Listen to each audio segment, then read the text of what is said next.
전쟁처럼 정말 거대한 충격이 우리를 덮쳤을 때 마음속에서는 어떤 일이 일어날까요? 마치 갈림길에 선 것처럼 중대한 선택을 해야만 합니다. 그냥 그 자리에 멈춰서 돌처럼 굳어버릴 것인가? 아니면 그 끔찍한 고통을 재료 삼아서 연금술사처럼 새로운 의미, 즉 현자의 도를 만들어낼 것인가? 오늘 이 두 갈래의 길을 한번 같이 걸어가 보려고 합니다. 혹시 너무 큰 충격을 받아서 머릿속에 그냥 하얘지고 몸이 딱 굳어버리는 그런 경험 다들 한 번쯤은 있지 않으세요? 그게 뭐 개인적인 슬픔이든 아니면 사회적인 재난이든 도저히 감당할 수 없는 현실 앞에서는 우리의 정신도 잠시 일시정지되곤 하죠.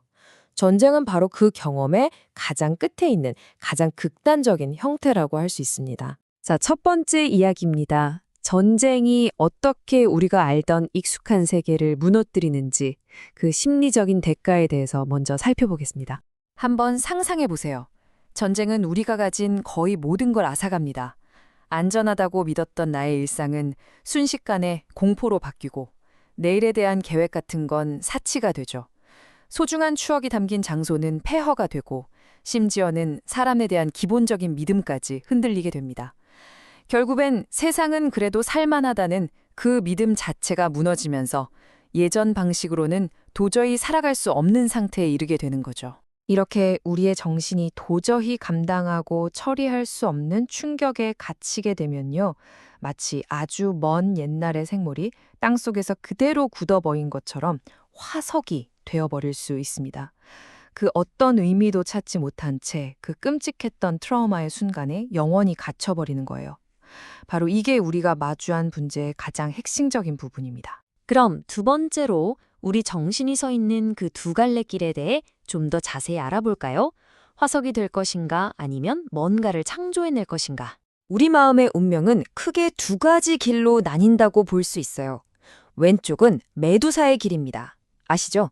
메두사를 쳐다보면 돌로 변해버리잖아요. 트라우마가 바로 그 메두사처럼 우리 정신을 딱딱한 화석으로 만들고 모든 창의성을 앗아가는 길이죠. 반면에 오른쪽에는 연금술사의 길이 있습니다. 쓸모없는 납으로 금을 만들려 했던 연금술사들처럼 그 끔찍한 고통 속에서 의미를 길어올리고 나만의 현자의 도를 만들어내서 완전히 새로운 존재로 다시 태어나는 길입니다. 자, 그럼 먼저 그 어두운 길부터 한번 들여다보죠. 세 번째, 메두사의 시선이 만들어내는 전체주의적 마음입니다. 전체주의적 마음이라는 게 뭘까요? 이건 말 그대로 압도적인 공포 때문에 모든 걸 통제하려고 드는 아주 경직된 정신 상태를 말해요. 세상이 너무 두렵고 복잡해서 견딜 수가 없으니까 차라리 세상을 아주 단순하게 우리 편과 나쁜 놈, 즉 선과 악으로 딱 나눠버리려는 거죠. 이 마음의 첫 번째 특징은 바로 다름을 공격하는 겁니다. 나와 생각이 조금이라도 다르거나 다른 문화를 가졌거나 하여튼 나와 다른 존재는 예측이 안 되잖아요. 그럼 그게 곧 위협으로 느껴지는 거예요. 그래서 내 안전을 지키기 위해서라도 저 다름을 없애야 할 대상으로 보고 공격하게 되는 거죠. 그리고 두 번째 특징은 세상을 선과 악이라는 흑백 논리로 나눠버리는 겁니다. 우리는 무조건 절대적으로 선하고 모든 부정적인 것, 모든 나쁜 점은 전부 저들의 탓으로 돌려버리는 거죠. 이렇게 하면 복잡한 현실을 고민할 필요가 없어서 잠시 편할 수는 있지만 결국엔 엄청나게 폭력적인 결과를 낳게 됩니다. 결국 이 메두사의 길, 그 끝에는 인간성의 상실이 있습니다. 다른 사람을 악마로 만들고 비인간적으로 대하게 될 뿐만 아니라 자기 자신마저도 복잡하고 입체적인 한 명의 인간이기를 포기하고 그냥 집단의 일부로 전락해버려요. 말 그대로 살아 숨쉬는 인간이 아니라 생각하지 않는 돌이 되어버리는 겁니다. 자, 그럼 이제 좀 희망적인 이야기를 해볼까요? 네 번째, 연금술사의 작업실로 들어가 보겠습니다. 바로 창조적인 치유의 길이죠. 연금술은 이 치유의 과정을 아주 멋진 3단계 비유로 설명합니다. 첫 단계는 니그레도, 즉 흑화 단계예요. 과거의 내가 완전히 산산조각 나고 모든 게 끝난 것 같은 칠흑 같은 절망의 시간이죠. 그 다음은 알베도, 백화 단계입니다. 잿더미 속에서 고통의 본질을 똑바로 마주하고 그 의미를 성찰하면서 순수한 핵심을 찾아가는 정화의 과정이에요. 그리고 마지막, 루베도 적화 단계. 마침내 트라우마를 내 삶의 일부로 통합해서 새로운 생명력과 지혜를 얻고 완전히 새로운 나로 다시 태어나는 순간입니다. 근데 정말 흥미로운 건 뭔지 아세요? 이 수백 년 된 고대의 비유가 현대 뇌과학이랑 딱 맞아떨어진다는 거예요. 니그레도의 그 본능적인 공포 반응은 우리 뇌의 편도체가 활성화되는 것과 아주 비슷하고요. 알베도에서 경험을 이미지로 떠올리는 건 기억을 담당하는 해마의 역할과 관련이 깊죠.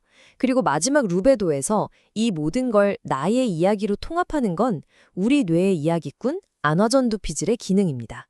정말 시적인 비유와 과학적인 근거가 만나는 지점이죠. 너무 신기하지 않나요? 자, 그럼 어떻게 하면 메두사가 아니라 연금술사의 길을 선택할 수 있을까요? 5번째, 바로 페르세우스의 방패, 즉 성찰의 힘에 그 답이 있습니다. 바로 이 문장, 이게 모든 것의 핵심입니다. 영웅 페르세우스는 메두사의 그 치명적인 눈을 직접 쳐다보지 않았어요. 대신에 뭘 했죠? 반짝이는 방패에 비친 그녀의 모습을 봤죠. 그리고 괴물을 물리쳤습니다. 이 직접 보지 않고 비추어서 보는 것, 이게 결정적인 열쇠입니다. 여기서 페르세우스가 들었던 방패가 상징하는 게 뭘까요? 그건 바로 성찰하는 능력입니다. 심리학에선 이걸 정신화라고 부르기도 하는데요. 트라우마라는 그 압도적인 현실을 날 것 그대로 마주하는 대신에 그걸 내 마음속에서 이미지나 생각, 이야기 같은 형태로 표상으로 만드는 거예요. 그렇게 한 걸음 떨어져서 바라보는 거죠. 이 안전한 거리가 바로 우리를 돌로 굳지 않게 지켜주는 방패입니다. 그런데 이야기는 여기서 끝나지 않아요. 더 멋진 반전이 있습니다. 페르세우스가 잘라낸 메두사의 목에서 놀랍게도 날개 달린 말, 페가수스가 태어납니다. 이게 의미하는 바는 정말 엄청납니다.